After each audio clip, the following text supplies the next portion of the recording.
Crocheting has become very popular in the last few years. Many professional athletes crochet to relieve stress, and crochet projects often make great gifts. Joining me today to share projects is fellow crocheter Paige Hoerner. Welcome to ciLiving. Hello, thank you for having me. Okay, so you have made most of these. I have made a couple of these. I am so excited to talk all things crochet with you. So how did you get started crocheting? So I only just started crocheting 6 months ago. I watched a YouTube video of a YouTuber I already followed who did gaming content, and then she did a crocheting video. And she made a cute little bag, and I thought, oh, I could make a cute little bag if I learned to crochet. I could make a little beach bag. And then literally the day after that, I saw an Instagram post that made this dragon, but like a different, like a bigger one. Okay. Because it's a dragon from one of my favorite movies. And I was like, if I learned to crochet, I could make the dragon that I want to. So I've only been doing it for 6 months. That's amazing. I learned to crochet when I was little, but I could just crochet kind of like you. I thought, oh, I'll make a scarf. And so I could just crochet straight lines. And then also a couple of years ago, decided to get more into it and have since made this octopus hat, which is sort of my favorite project that I've made. And I'm gonna put it on so that you can see it in all of its octopus glory. It's beautiful. Thank you very much. That's the back of it.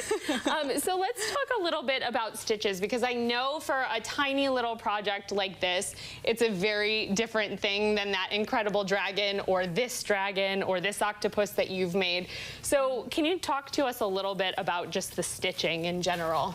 Well, again, so I'm not a pro by any means, but a lot of my stitches are the standard stitch of just single crochet or half double crochet or double crochet. Like you've actually used a stitch on your hat that I have not ever used. I know we kind of talked about it before. We're not popcorn sure the name, stitching right? here, and then I'm not sure what kind of stitches these are, but you definitely have to count a lot when you do these ones.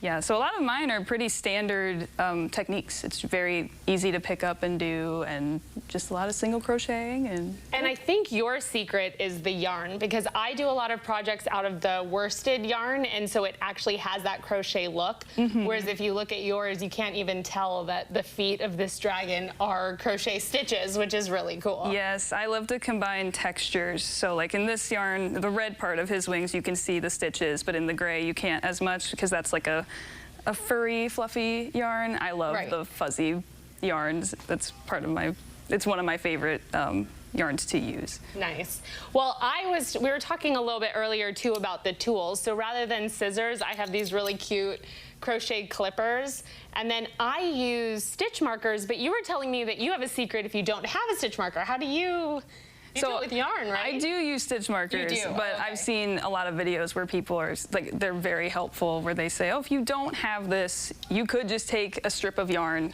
and put it through a stitch, and that's your stitch marker. That's a really good idea. And I think you can also use a safety pin if you don't have an official stitch marker, because ultimately a stitch marker is a plastic safety pin without the point.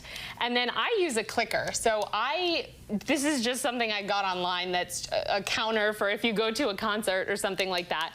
But I use it to count the stitches. And that's something that I still have not picked up yet, and I need to, because that would really help me keep track of my rows. And and you can also just check it off. Well, I thought it would be fun to play a little ciLiving game.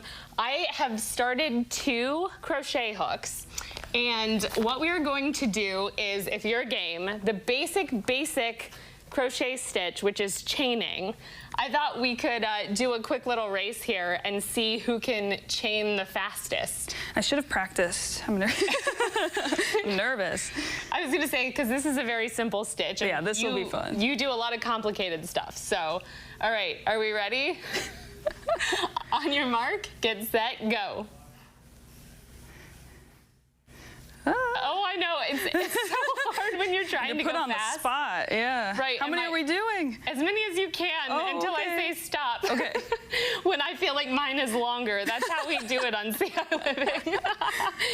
I find with the worsted yarn, trying to go fast is really difficult because, oh, and I see you hold your yarn a little different too. I think I've found a way that works for me. I don't think it's the quote-unquote correct way? I don't know if there, okay, stop. I don't know if there are necessarily any crochet rules. Yeah, but I don't know if it's... I was in a crochet group with some people from England, and they hold the yarn differently as well. So I don't know if that's the British way or if that's the Paige way. It's just the Paige way, I think. All right, let's count really quick. 1, 2, 3, 4, 5, 6, 7, 8. I have about 20.